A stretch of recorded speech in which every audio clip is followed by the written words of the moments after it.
Mr. President, you need to see this. He handed me a classified intelligence report that had somehow made its way to our desk. It was a U.S. State Department internal memo titled African Leadership Assessment Post-Traore Implications. The document was 12 pages of panic. The Burkina Faso model represents a fundamental threat to Western influence in sub-Saharan Africa. It read, if replicated across the continent, traditional leverage mechanisms will become ineffective within 5 years. They were right to be worried because by then the Traore effect was spreading faster than they could contain it. Presidents across Africa were suddenly discovering their spines. In Tanzania, the president announced that all mining contracts would be renegotiated to ensure 60% of profits stayed in country. In Zambia, the government declared that copper exports would only go to countries that recognize Palestinian sovereignty. In Senegal, the president gave French military bases 90 days to vacate. Each decision was framed as economic sovereignty or diplomatic independence. But everyone knew the truth. Africa was done asking permission to be free. Now, let me speak to the heart of the matter. Why did they want me to apologize in the first place? Because apologies are performative chains. They don't just seek regret, they demand submission. And they needed the world to see Africa bowing again. But I refused. Not because I'm perfect, not because I enjoy conflict, but because our silence has cost us too much. We were silent when they drew borders with rulers. We were silent when they stole our children. We were silent when they funded wars, poisoned our rivers, and called it progress. But we are silent no more. The day I returned to Ouagadougou from New York, something beautiful happened. As my plane descended, I could see thousands of people lining the road from the airport to the capital. Not protesters, not angry crowds, just people, families, children, elders. They held signs, but not political ones. Signs that read, "Welcome home, and we are proud.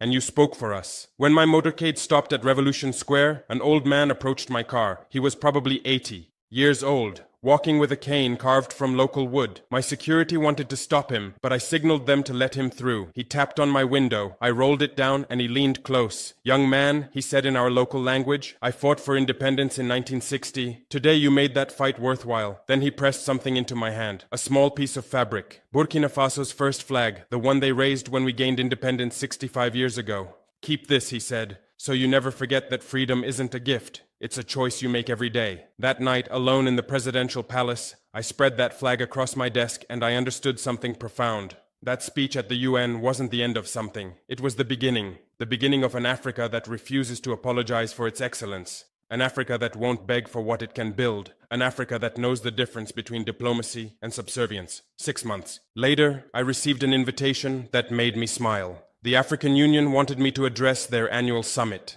The theme, New African Leadership for a New Century. As I prepared those remarks, I thought about that grandmother